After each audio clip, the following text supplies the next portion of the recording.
Hi guys, good evening. I am Ilangovan, onlineaxi.com, personal resource person for zoology.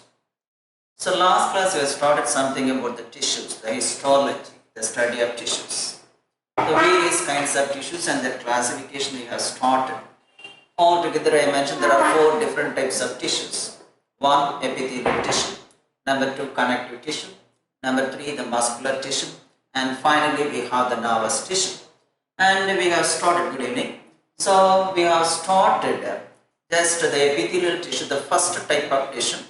Normally the tissues do not have any blood vessels and the cells are closely placed, intactly placed without any interstellar spaces. And under this category we have studied, actually we can classify the epithelium also into simple as well as stratified or compound epithelium. And the simple epithelium we started. The first one, the squamous epithelium, then cuboidal epithelium. Now the third one, simple columnar epithelium. So I am using the word simple, the meaning for that one. It's made up of only one layer of cells resting on a basement membrane. If it is formed of many layers arranged one above the other, then it is called a compound epithelium or a stratified epithelium. Now let's proceed towards today's class. So a simple columnar epithelium. So normally the cells are pillar-like, having a broad upper end and lower narrow end somewhat. So normally the cells are very taller, just like a pillar, hence the name, just a simple columnar epithelium, the column-like. And the cells have a simple nucleus, somewhat larger in size, towards actually either the center or at the base of the cell. Near the center normally it's based in or more or less in the center. Now where are they formed? See, you have studied something about the eye region. There is one layer where the image is formed, the sensitive layer, the nervous layer, what is called the retina. Then we can see the objects either in the night or in the daytime because of certain photoreceptor cells found in the retina. And these are all called the photosensitive cells. There are two types of photosensitive cells, namely rods and cones. And these rods and cones are made up of simple columnar epithelium. And normally I mentioned something within the brackets, ectodermal, that is a source of origin. So these photosensitive cells have developed from ectoderm. Then in the stomach region, in the intestine or simply in the alimentary canal except in the esophagus, we have many layers. Altogether there are 4 layers if you make a section of an intestine. Outer, then next one, the third one, the innermost layer. The innermost layer is called what is known as mucosa layer. This mucosa layer is formed of columnar epithelial cells lining the wall of stomach, intestine, rectum. And normally the digestive system is developed from the endoderm. That is why I mentioned this. It is endodermal in origin. So the mucosa of intestine, even the stomach and also rectum, all lined with the mucosa layer formed of columnar epithelial cells. And they are either secretory or absorptive in function, secreting enzymes and also secreting mucus. Some are also protective in function like that. So that is about the location. And also it is found in the bile duct. Actually the gallbladder you have. Simply in the gallbladder you have the inner surface of gallbladder.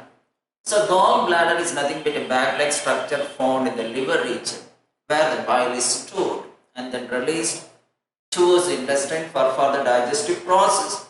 So the inner surface of the gallbladder, which is developed from the endoderm, also lined with simple columnar epithelial cells.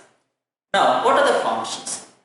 So when they are formed in the wall of the intestine, lining the wall of the intestine, they are either glandular or secretory in function. Either glandular, that means they are secretory in function.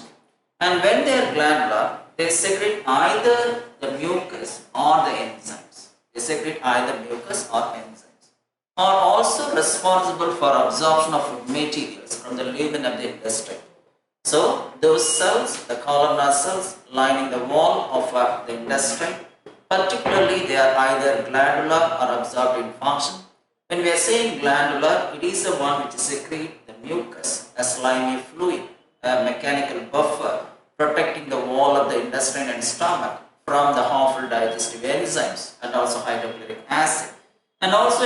consent the secretion of enzymes. Some of the cells found in the wall of the intestine, they help in secretion of intestinal juice. Then, there is a specific name is given for those cells which secrete mucus, what are called the goblet cells. The mucus secreting cells are called as goblet cells, and they are responsible for providing protection to the wall of the intestine against the harmful digestive enzymes and hydrochloric acid.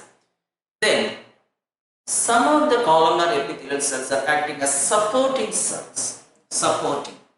For example, if you are taking sensory epithelium or if you take the taste bud, in the taste bud actually they are formed of the taste receptors. The taste receptors are actually supported by cells, what are called the supporting cells, nothing but columnar epithelial cells. And similarly, in the case of olfactory epithelium, the epithelium lining the wall of the nasal cavity, there also the olfactory sensory cells are supported by the columnar epithelial cells. So, and again I mentioned, in some cases actually they are modified into sensory epithelium. See an example of olfactory epithelium, the one which is found in the nasal cavity, that is responsible for feeling the sense of smell, and that is a sensory epithelium. So, the columnar epithelial cells are variously modified either for secretory or for absorptive or for supporting or acting as sensory epithelial cells present in the sensory structures. Now, this is a simple columnar epithelium, a diagram showing a structure. Now, this is actually a layer. I mentioned already if you are taking a single layer of cells, then it is called a simple epithelium. And here you see the cells are pillar-like, columnar. And the nucleus is present towards the basement membrane. Now, this is the basement membrane. This one is the basement membrane. Here also this is the basement membrane. Maybe this is the lumen or the cavity. And you see that when the nucleus is lying towards the basement membrane. So, made up of single layer of cells lying on a basement membrane. Here given simply you see that one, the cytoplasm, the nucleus is present towards, you see that one, the basal membrane. Now this is the basal membrane or the basement membrane. The membrane on which normally the cells are arranged, that is called the basement membrane, and below which only you have what is called the subcutaneous connective tissue. Normally what we can say the loose connective tissue will come as later. So this is the diagram. This is the original one, the straight one. This is the diagrammatic representation of the columnar epithelium for your reference. Now another one just with the same one, but the real one, the section taken through the intestine.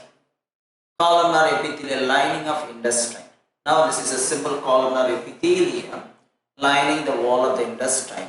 And some of the columnar epithelial cells contain what is called the mucus secreting cells in between. The mucus secreting cells are called as the goblet cells. They are secreting the mucus. Columnar epithelial cells in between which we have some mucus secreting cells what are called the goblet cells. This is a section taken through the intestine. Now the fourth type, we have columnar ciliate epithelium. So here the cells are columnar type as in the case of like this, columnar, but at their free end, at the apical end, they have numerous filamentous hair-like structures, what are called cilia. Hence the name ciliated epithelium. So they are nothing but modified columnar epithelial cells, single layer of cells arranged on a basement membrane, but with what is called the cilia, the hairy outgrowths present at the top or at the free or apical end. Then where are they found? So they are found in places where actually need the pushing movement, want to push something towards one area, and that area, so want to push something towards a particular area, we need the ciliary movement. So these cells exhibit ciliary movement for pushing some of the materials towards one direction. That is a role, that is why we have the ciliated epithelium normally found in the ventricles of the brain. So what do you mean by ventricles? The cavities of the brain. And also the cavity of spinal cord. The cavity of spinal cord. And such cells found normally lining the ventricles as well as spinal cord, they together called ependyma or ependymal cells. And these cells are taking part along with some supporting tissues and the capillary cells, so the cells of the capillaries, to form a complex structure, namely choroid plexus. And that structure is responsible for the secretion of your fluid, and that is the one filling the cavities of the ventricles and the spinal cord, called cerebrospinal fluid. So cerebrospinal fluid is secreted by a compound structure. That compound structure is made by one type of cell, what is called the ependymal cells, nothing but the ciliated columnar epithelium formed there. Then, and also in the trachea, so we have the respiratory tract, which is being divided into the bronchi. So if any dust that enters into the body, that is being expelled out, or if any mucus or phlegm that is normally blocking the air tract or the air passage, it is being pushed towards the pharynx. This is because of the ciliary epithelium. So we have just the columnar ciliated epithelium, the bronchi and bronchioles, nothing but the respiratory tract passages leading towards the lung. They are responsible for pushing any dust or even the mucus towards the pharynx. Then, so in the case of actually female, the oviduct, that is called as the fallopian tube. It is the one just normally connected to the ovary. From the ovary, the egg is released and that enters into the fallopian tube. And where only the fertilization occurs. After fertilization, the zygote is pushed towards the uterus for further development. That is because of the ciliary movement of the cells lining the fallopian tube. So, the cells lining the fallopian tube also none other than the columnar ciliated epithelium. What are the functions? You see the structure before the functions. Now, we have a number of cilia, the hairy outgrowths over the periphery or the apical end. Now, below it a small granule, what is called the basal granule, which is responsible for the movement of the cilia, and each cell has a cell membrane.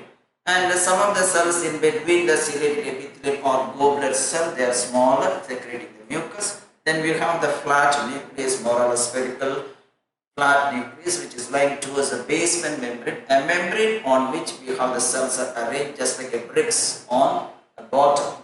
And here is a section showing just actually the original cell. You cannot see the specific cells, but you could see something here, some columnar shaped structures. And they have the minute hairs, what are called cilia. Just this is nothing but actually the section taken through the respiratory tube, namely the bronchi and bronchioles. Now, what is the role?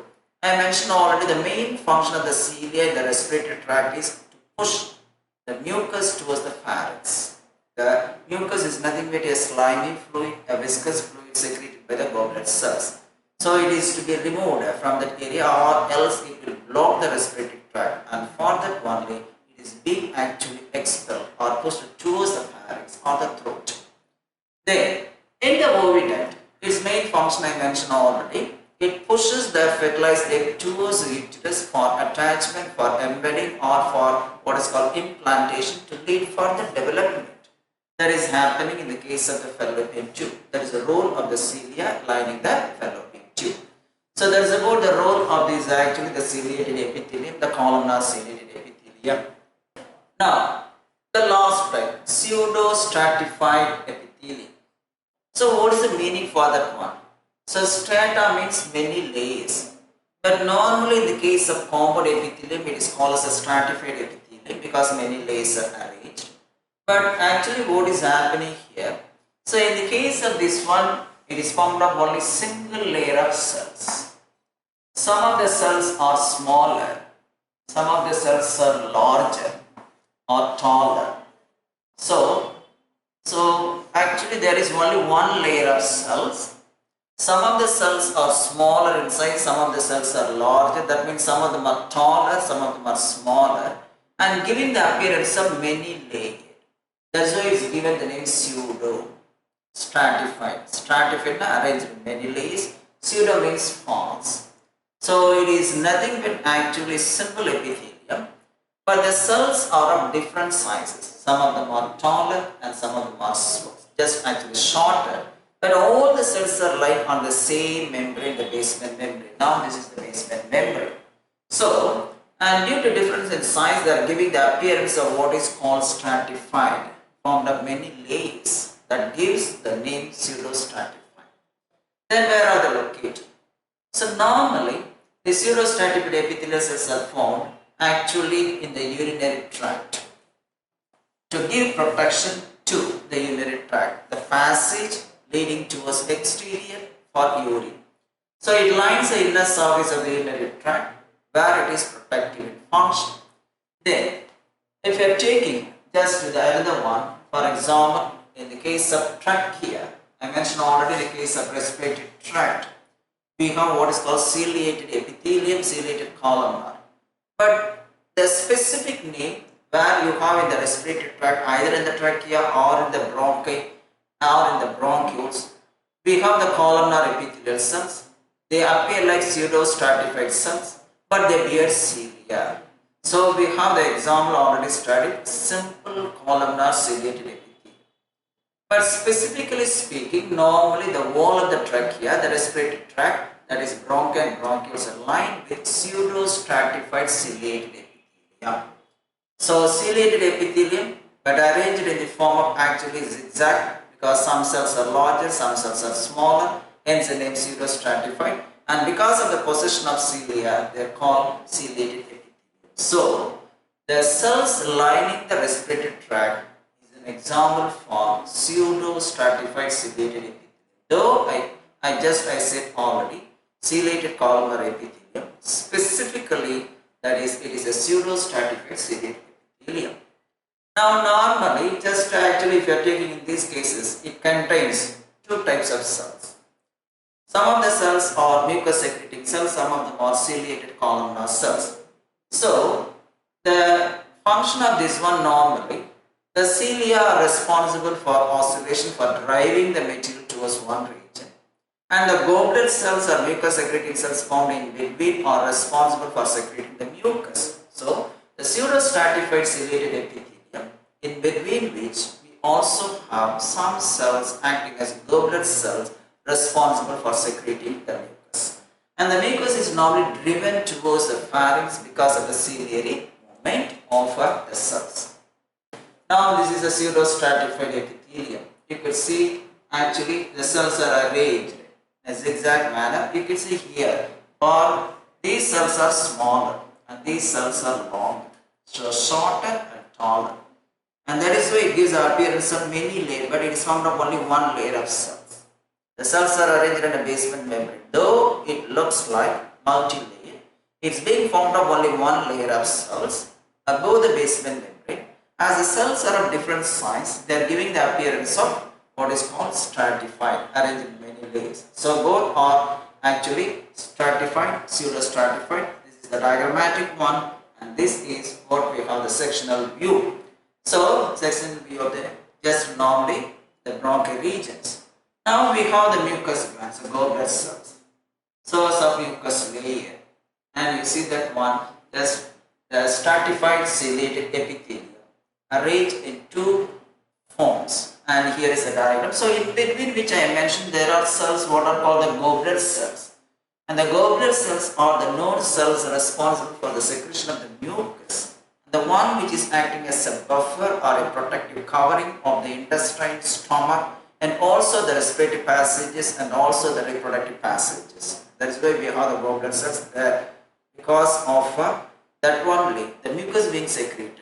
It is giving protection to the walls in the respiratory, genital, and also reproductive passages. Now here is the types, symbol types.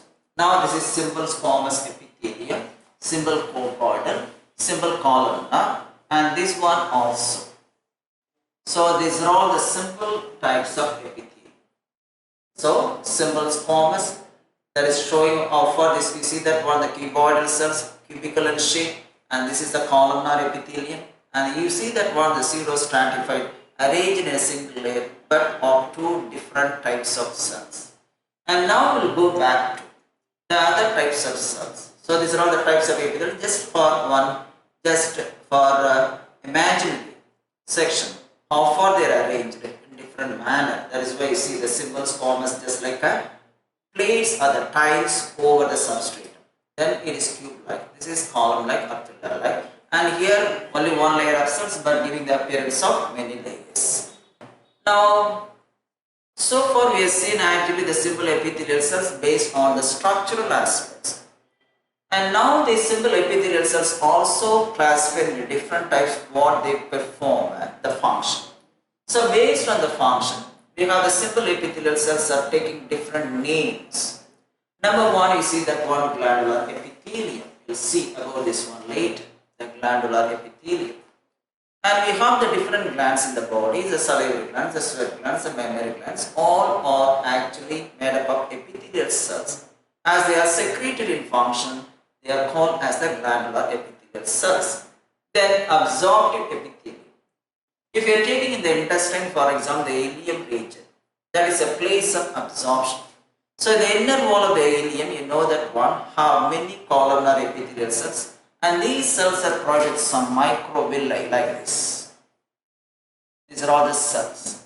This is what we call this one microvilli. Microvilli. And these cells are absorptive and they increase the surface area of absorption. So they bear microvilli at the free surface like this. The cells, not the heads, small projections, the extension of the cytoplasm, and they are together called some microvilli. Now in the nose or in the taste bud or even for example in the ear region, we have sensory epithelium.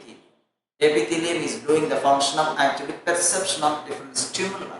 They are sensory nature. Say an example, the olfactory epithelium, the third type. Sensory epithelium, they are concerned with the perception of different types of what is called the stimuli. Here the olfactory epithelium is concerned with the actually perceiving the smell. That's why it's called olfactory epithelium. Then the next one, protective epithelium.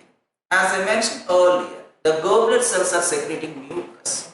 That mucus layer normally provides protection to the inner wall, either in the respiratory or reproductive or even for example the digestive tract. That is why we can say protective epithelium and also germinal epithelium. And now the word germinal refers to actually a epithelial cell which will give rise to the germinal cells, what we call this one the male and female gametes, either in the testis or in the ovary. We have this germinal epithelium. And these cells are normally called as primordial germinal cells. In the epithelial cell lining of the ovary or testis, the cells responsible for giving rise to the male and female gametes, normally called as primordial germ cells, primordia, the ancestor, the forerunner, the base. So that is what we have. So these are all based on the functional aspects, either glandular or absorptive or sensory or protective, or we can have the germinal epithelium concerned with the production of male and female gametes found in the testis or ovary. Something about the glandular epithelium. We have to give importance for glandular epithelium. So the cells of the epithelium which are involved in secretion together constitute the glandular epithelium. Normally, the glandular epithelium are classified based on different criteria. For example, if you are taking a gland based on the presence or absence of duct, whether the glands are provided with the duct for discharge of their secretion or without duct. Accordingly, we can say type 1 exocrine glands, glands with duct. Type 2 glands without duct, they are called endocrine. This is one type of classification. Endocrine glands are concerned with secretion but without ducts. So they release the secretions into the blood. Hence they are called as ductless glands. And these are all the glands with the ducts. They have their own secretions. The secretions are carried by the duct to the place of action. So this is one major category based on actually the presence or absence of duct. Now I am taking the first one, the exocrine types. We are leaving the endocrine. There is only one aspect. Glands without actually ductless glands. Say an example of pituitary gland or thyroid gland, etc. Now what are the different types of that is exocrine glands? I am taking based on the shape. So the first criteria of classification of these exocrine glands based on the shape. Number 1, tubular. So the glands are tubular like this. So this is the tubular gland. Number 2, they are alveolar like this, having a sac-like structure, saccular. So this is what is called alveolar. Number 2, tubulo-alveolar. So here we have, so both tubular and also alveolar type like this. So tubulo-alveolar, a highly compound structure, then having both the shapes, both the tubular as well as the saccular type mixed together. So the first one tubular, the glands are tubular-like. The second one sac-like, just like alveolus, that's why it's called as alveolar. That is also called saccular type. And now both are mixed together. Some glands are having the shape of a mixed shape of both, that is tubular as well as alveolar. So tubular and saccular. Now in each category we can have further classification. If you are taking tubular, once again some of the tubular glands are simple in nature. And in some cases the tubular glands are branched. Now this is simple tubular. Suppose I am taking, this is simple tubular. I'll show the diagram later. So this is simple tubular. Then simple branch. For example, suppose this is the duct. This is simple branch. See, this is the tubular glands and they are branched in nature. And simple compound. Suppose you are taking, so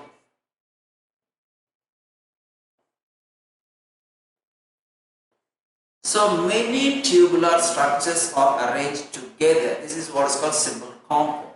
So simple, just this is simple tubular, this is simple branch, and simple compound means we have many branches of this tubular structure giving the appearance of a compound nature, hence called simple compound tubular. All cases only simple. Simple compound tubular, simple branch, and then simple tubular. Now let's take this alveolar. Again here also the same classification, simple alveolar, simple branched alveolar, then simple compound alveolar.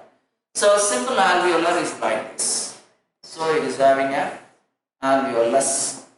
So sac-like structure. This is also called saccular. You will see the diagram just later. Now this is simple alveolar. Then simple branch. Suppose this is the main duct. We have just a duct and we have alveolus. This is what is called simple branched alveolar. Here this is the sac-like structure acting as a gland. These are all the ducts. Now simple compound. Now I am just changing this one for example. So we have many branches like this.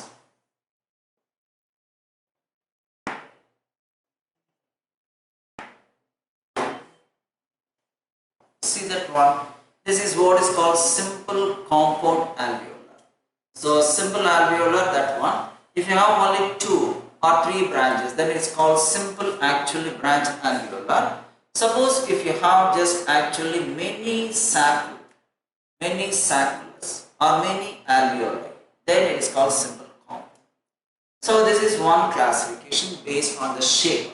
Now here is, now this is a simple tubular type, simple tubular. And this is simple branched tubular. Is also called another type coiled tubular. So these are all the simple tubular types. Simple tubular, branched tubular. Suppose we are taking this compound tubular. Now this is the compound tubular. You can see the difference. So all these things, actually this is tubular, simple tubular, only one loop. Here branched tubular, at least 3 loops. In some cases also it becomes coiled. And now just I mentioned only 3, simple tubular, branched tubular, and then compound tubular. You have many tubule-like structures attached to a single duct. Then if you are taking the alveolar, so this is actually the simple alveolar. Here there is no diagram, just this one is a branched alveolar. We have only 3 branches. And this one is actually compound alveolar. What we have, this is the compound alveolar. You see that one, just ultimately 3 branches, in each one 3 sacculus or sacculi, or we have what is called alveoli. So these 2 types are alveolar types, and this one is a branched alveolar, and this one what we have, that's a compound alveolar. The simple diagram showing. And this one, what we call this one, a simple glandular epithelium. These are all actually multicellular. These are all actually together called as a single cellular glandular epithelium. So in the case of again multicellular, there is another classification I will come to this later now. So in the case of these multicellular glandular structures or tissues, they are made up of many cells. You can see each gland is made up of many cells. But here this is only one cell, what I am saying, just a goblet cell. A single cell just secretes a mucus, not in association with the other cells.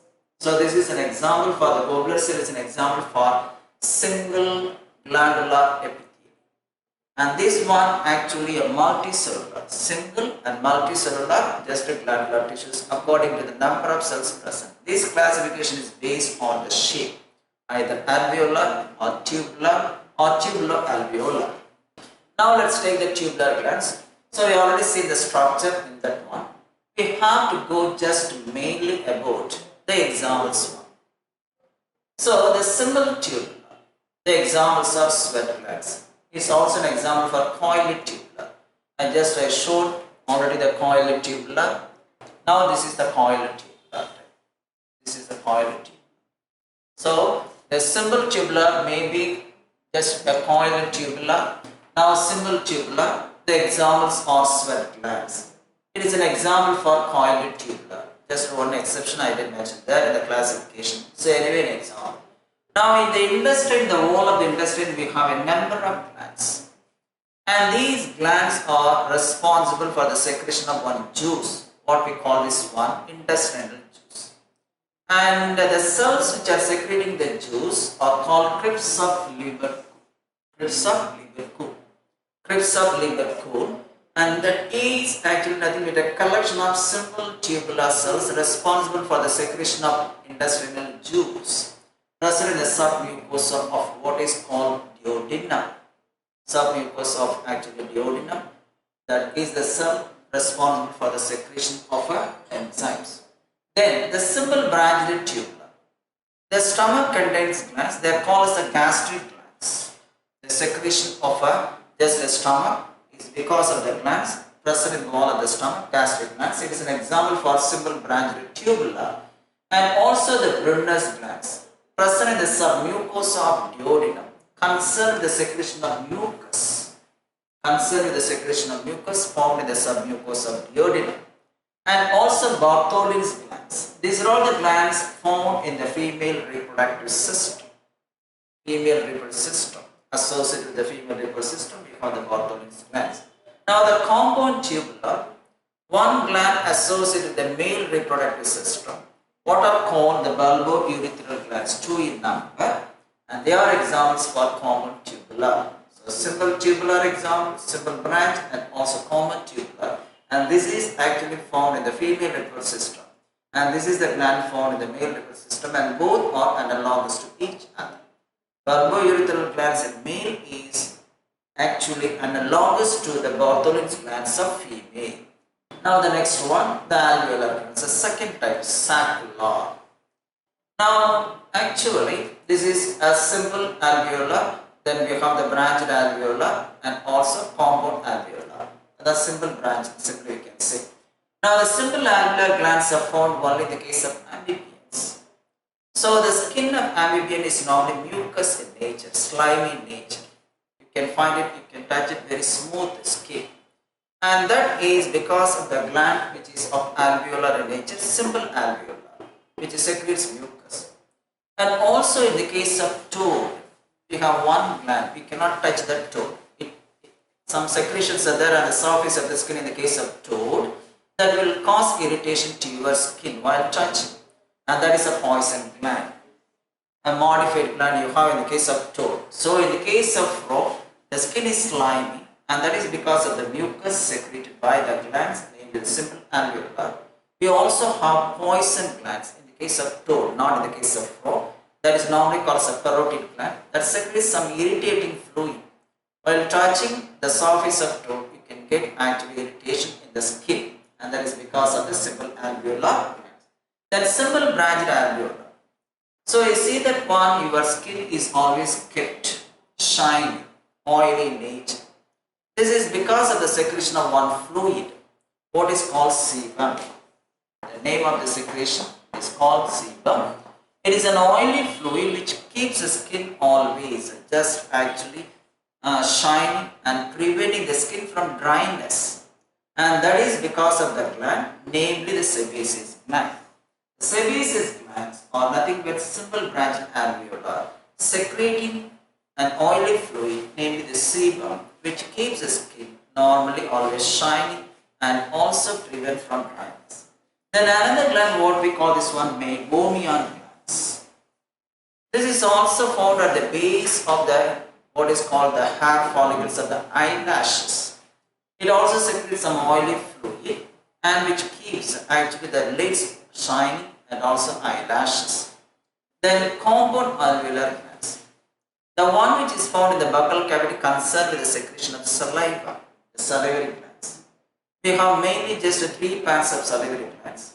One in the cheek region, another one in the angle of the jaw, another one below the tongue.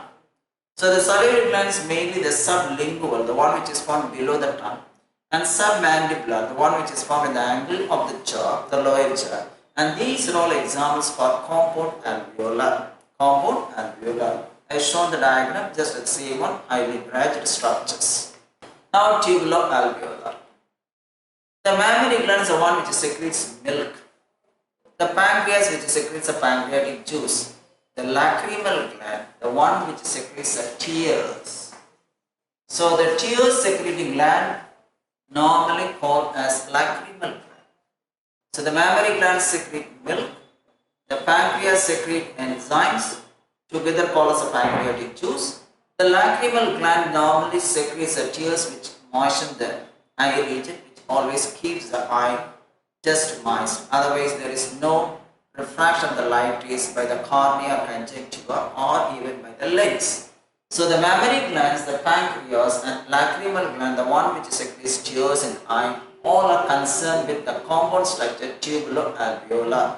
So in the case of tubuloalveolar, some of the structures I mentioned already, suppose this is a one, and some of them are tubular, and some of them, for example, alveolar-like. So this is one gland, but it is different, a mixed shape you can see. Some of them are just like tubular and some of them are alveolar. That is why it's called as tubular alveolar. Say an example, the mammary glands or the pancreas or the lacrimal gland. So all this classification what I mentioned is based on the shape. And we can also have other classification based on the nature of secretion. In what way they are secreting, the mode of secretion. How the secretion is normally released from the cell. Now again the exocrine glands, and based on the mode of secretion, how they secrete, and that is one apocrine, another one holocrine, and the third one merocrine. So the merocrine is the most common type, and also just the least damaging type. I'll tell you later. The holocrine is actually the most damaging type, and in the case of apocrine, the damage during secretion is in between this merocrine and holocrine. So while the holocrine cells or glands are secreting, some sort of damage occurs to the cells of the gland. And that's why I said in the case of merocrine, the damage is the least one. In the case of holocrine, the damage is the most. And in the case of apocrine, the damage caused during secretion, the release is in between this holocrine and merocrine. Now, let's see what do you mean by apocrine. Now, in the case of apocrine glands, the secretion gathers normally at the tip or the apical region. Let's show the picture. Now apocrine glands. So we have just actually the picture, I didn't actually connect this one. So anyway I'll tell you. So suppose you are taking a cell. Now this is the gland. I am taking the gland and these are all the cells. These are all the cells. Now I am enlarging one cell. Maybe this is a cell, the basement membrane nucleus. Now what will happen in the case of apocrine glands? So these are all the secretions collected at the apical region.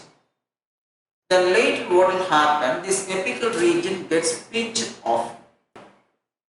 See that one. So the secretions are collected at the apex or at the free surface area. Then the budding of the membrane. The budding of the membrane. So a small portion of the cell with the membrane and secretory products being budded off from the original cell and the secretions are released. So in this one, the damage to the cell is least. So in between, somehow we can say in between there is merocrine and holocrine. Not much damage, but actually the damage is in between the apocrine and holocrine secretions. So here the secretion gathers at the apex of the cell, then it is being budded off. So here secretion is by budding, by membrane budding we can say, by membrane budding. See a portion at the apical region being budded off from the original cell, and as a result the damage is only least, somehow just not much. And such a glands, the examples are the mammary glands. So the mammary glands are apocrine glands where the secretions are collected at the apex. Then after the secretions have been collected, then the part is being pinched off from the cell and then just the secretions are released. Then in the case of holocrine glands, what will happen? Suppose it's a cell. The secretions are collected in the cells. Once the cells are filled with the full capacity, the cell ruptures. The cell ruptures. By the rupture of the membrane, the cell ruptures, dies, and the secretions are released. So that's why I say here the damage is the most one. The damage is the most one. So in the case of apocrine, the secretions are normally collected at the apex, gathered, then the collected portion gets pinched off by budding process, so the secretions are released, as in the case of mammary glands.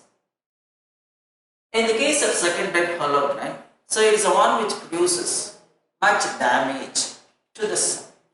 Secretion accumulates inside the cell. I mentioned already the cell ruptures. You see that one, the rupture of the cell, rupturing. The cell ruptures. Cell ruptures. Now the secretions are released. So the death of the cell occurs here, and the new cells are formed later only. The new cells are formed only later on. Now the merocrine gland. So all these actually three types, the most common type is merocrine. So what will happen in the case of merocrine? Suppose this is a cell, the basement membrane, the nucleus. Now we have a number of, this is the nucleus, a number of vesicles are formed, the secretory vesicles. And all these vesicles are joined together with the plasma membrane. So it now joins with the plasma membrane. So now a number of vesicles joins with what is called the plasma membrane at the apical region. Then by exocytosis, exocytosis means cell vomiting. Now what will happen here in the next stage? Suppose it's a cell, now a cavity is formed, just the products are released. So in the first case by means of budding, by membrane budding, the second case by the rupture of the membrane, the third case by means of exocytosis or what is called cell vomiting process. And this merocrine is the most common type. Now we have the holocrine glands, the sebaceous glands are oily secreting glands, namely just the sebaceous glands secreting sebum is an example for holocrine. And then apocrine you have what is called just the mammary glands. And but for this one, the most common type, the merocrine glands, we have the salivary glands, then the sweat glands and pancreas. The major glands where the secretions are released by means of exocytosis. Here there is a least damage to the cell. The products are collected and actually in the form of vesicles. And all these vesicles fuse with what is called the plasma membrane. Now the products are released outside by exocytosis. Just like endocytosis, cell eating, taking it. Exocytosis, and this phenomenon, what we call this one, exocytosis. This is called cell vomiting. The cell is releasing its products by forming a cavity. There in the case of that is endocytosis, we have in-push. Here actually out-push. So anyway, these are all the three different types of glands, apocrine glands and mammary glands, and then holocrine glands and sebaceous glands. glands. Then we have the merocrine glands, we have the salivary glands, the sweat glands, and also the pancreas. So this is based on this one. Actually, the nature of secretion, mode of secretion. So these are all some of the things related to, that is the glandular epithelium. Now we will pass on to the second major type of epithelial cells, what are called the compound epithelial tissues. A compound epithelium is the one which is formed of many layers of cells. A compound epithelium is the one which is made up of many layers of cells, but the cells are arranged on what is called a basement membrane. See this one. This is actually the compound epithelium. These two are the compound epithelium. This one also the compound epithelium. Then the compound epithelium is also called a stratified epithelium. It is the one which is formed of many layers of cells. Here you see that one the squamous epithelial cells are arranged in many layers.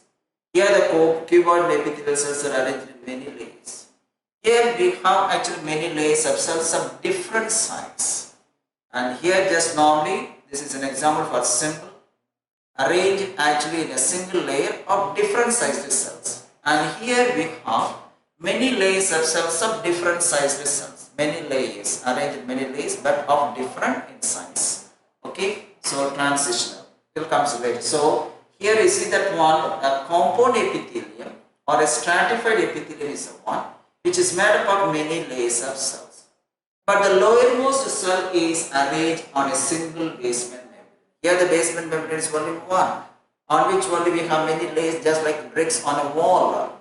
So we have a number of cells arranged over it. And that is an example for compound or stratified epithelium. Right. So these are all the actually epithelial cells where you have the cells are arranged two or more layers or strata. That's what the name is given, stratified epithelium. Another name for compound epithelium.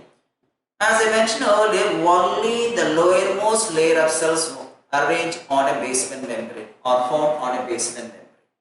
The remaining cells are arranged over this first layer. And the shape of the cell, maybe all the cells are of the same shape or of different shape. Some of them are in some cases, in the case of for example transitional epithelium, the shapes are different. But in the case of other squamous or stratified cuboidal or stratified columnar, the cells are of same shape. But in the case of transitional epithelium only, the cells are of different shapes. Some of them are rounded, some of them are columnar, some of them are oval. But in the case of other types, stratified squamous, stratified columnar, stratified for example cuboidal, the cells are of the same shape. Now what is their function? So as they are found in many layers, they give protection to the underlying organs and also they prevent the loss of water by dehydration process. For example, the skin layer. The skin is formed of epidermis. The epidermis is an example for stratified epithelium or compound epithelium. Skin is an example for stratified epithelium or compound epithelium. So its main function is giving protection in the case of skin. Protection just from injury and also prevent the loss of water, the body fluids from the body, and that is another function. Now what are the types of common epithelium? So based on the nature of the cell, we can classify that is the common epithelium into 5 types. 1. Stratified cuboidal epithelium. Here the cells are the cuboidal epithelial cells as in the case of simple cuboidal epithelium, but the cuboidal epithelial cells are arranged in many layers. So actually where it occurs in the ducts of, not in the salivary glands. We make a correction, that is in the sweat glands.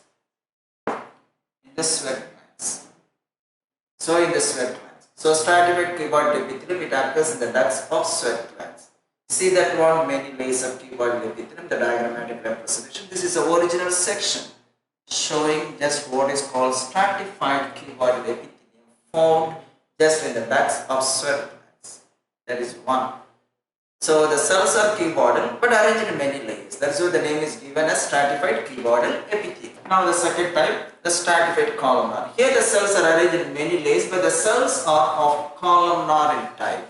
The cells are of columnar in type. Just columnar epithelial cells are arranged. You see that one in many layers. 1, 2, 3. Many layers. So normally such a layer of cells are found in the ducts of mammary Mostly they are found as the stratified epithelial cells. You could see the first one in the case of sweat gland, the second one in the case of that is actually the mammary glands. That's a mammary gland. Now stratified squamous keratinized epithelium. Here the cells are squamous type, arranged in many layers, but the outermost layer of cells, suppose you have many layers like this. This is the basal layer and this is the surface layer in between which you have many layers. Now the cells near the surface are cornified, deposited with the keratin. For example, your squam region or the outermost layer of the skin, epidermis, and that is normally keratinized and the cells become dead. The basal layer only consists of living cells, that is called as a germinal layer. Few layers, not only one or two layers, they are called as a germinal layer. So in the case of stratified squamous, what we have in the case of skin? Skin epidermis is an example for stratified squamous keratinized epithelium. And in this one, some of the cells are living and some of the cells are dead. Particularly those cells present near the surface are actually dead. And those present towards the base are germinal nature, capable of producing new cells. They are called living cells. Now the cells at the surface region, they get transformed into dead cells and they are all deposited with what is called keratin, a fibrous protein. And that is why the outermost layer of the skin, what we call this one, nothing but the stratum corneum, the outermost layer of epidermis, it is formed of dead cells. The nails, you have for example the nails, hairs, hooves in the case of mammals, the scales in the case of reptiles, the feathers in the case of birds, and even other structures, for example the claws in the case of animals, they have been originated only from the stratum corneum, the dead cells. So anyway, in the case of stratified squamous keratinized epithelium, the surface layers are dead and the basal layers are somewhat living, and the surface layer of cells are transformed into dead cells because of the deposition of keratin, that process called keratinization. They are losing their nuclei. The best example is stratum corneum of human skin. And we have almost all the derivatives. For example, the scales of reptiles, then the feathers of birds, the hair, hooves, and also the horns of mammals, including the claws, nails, all being derived from the corneous layer, namely just actually the stratum corneum. Now in contrast to this one, so this is stratified squamous keratinized epithelium, a section of the skin. So a section of the skin shows what we call the stratified squamous epithelium. Now the outermost layer is actually dead cell. Now this is the basal layer of living cells, below which only we have the connective tissue. Now this is actually the germinal layer, and between which you have many layers of cells. The cells are gradually losing their nuclei and get converted into the topmost layer of dead cells. That is what is happening here. So the lowermost cells of living, the uppermost layer of cells are dead. Is seen in the case of skin. Now, stratified keratinized epithelium. So stratified, actually non-keratinized epithelium. So keratinized epithelium is formed in the case of a skin, particularly the epidermis. Now, in structure, this one is more or less similar to the keratinized epithelium. That is what is called squamous keratinized epithelium. But here, the cells towards the free surface are not dead. They are alive. And also they do not become keratinized. That is the main difference between these two. So, but the cells are similar as in the case of the previous one, made up of just named squamous epithelial cells. But the cells do not arrange as in the case of what is called keratinized epithelium. Here the surface layer of cells are living, they remain alive and they do not become keratinized. So that is the main difference. All the cells are living cells. There is no differentiation of dead and then living cells. Now, where are they formed? As the cells are living, they are mostly formed in the wet surfaces. They are lining the wet surfaces. For example, the buccal mucosa is nothing but stratified non-keratinized squamous epithelium, the buccal epithelium, and also in the vagina and also in the esophagus. So these are all the wet places, you know that one. So don't forget, in the case of dry places, you have non-keratinized epithelium absent. So the keratinized epithelium, squamous epithelium found in dry places, And non-keratinized squamous epithelial cells are found in places where you have the wet surfaces. As in the case of, for example, the mouth cavity. The mouth cavity is lined with such an epithelium. The vagina is also lined with such an epithelium. The esophagus is also lined with such an epithelium. Now transitional epithelium. So it is actually a modified stratified epithelium. Why is it called as actually transitional epithelium? Because the cells do not have definite shape. Because they are highly stretchable, they can change their shape, so one form to another form. So made up of many layers of cells, but the cells are of different sizes or different shapes. Some of them are rounded, some of them are columnar, some of them are squamous. This is because of their stretching ability, they are highly stretchable. That is why actually they change their shape. For example, they are lining the urinary bladder and also the ureters. There it is called urothelium. So you see that one when the urinary bladder is inflated, filled with the urine. So what will happen? The cells are stretching so that they are assuming different shapes. That is why the epithelium is called transitional epithelium. Made up of many layers of cells. The cells are of different normally shapes, either rounded or columnar or squamous. And they have the ability of stretchable. So they are capable of changing their shape. See that one? This is actually the sectional view of urinary bladder. Now this is the transitional epithelium, highly stretched. And here this is the relaxed cells normally. So while the urinary bladder is filled with urine, now we have the cells being stretched, they become changed in their shape. While the urine is driven out, when the bladder is empty, the cells are retaining or regaining or back to this original what is called the relaxed state. This is what is happening. This is because of this ability, and they are called transitional. The transitional means they have no definite shape. They are changing from one form to another form. You see that one, this is a transitional epithelium. See, the bottom cells are more or less columnar. The middle cells are more or less rounded. The uppermost layer of cells are cuboidal. So this is because of that change in shape. They are called as a transitional epithelium. So these are all the things related to the epithelial tissue. The first type what is seen. What is an epithelial tissue? What are the different types? What are their locations? What is their function? So that is related to the epithelium. And now let's pass on to the next type, the next class. Till then just I will complete the class. And if you have any doubt, you are most just asked to ask a question. You are most welcome to ask a question. Even you can post a question. Thank you. Today's class is complete.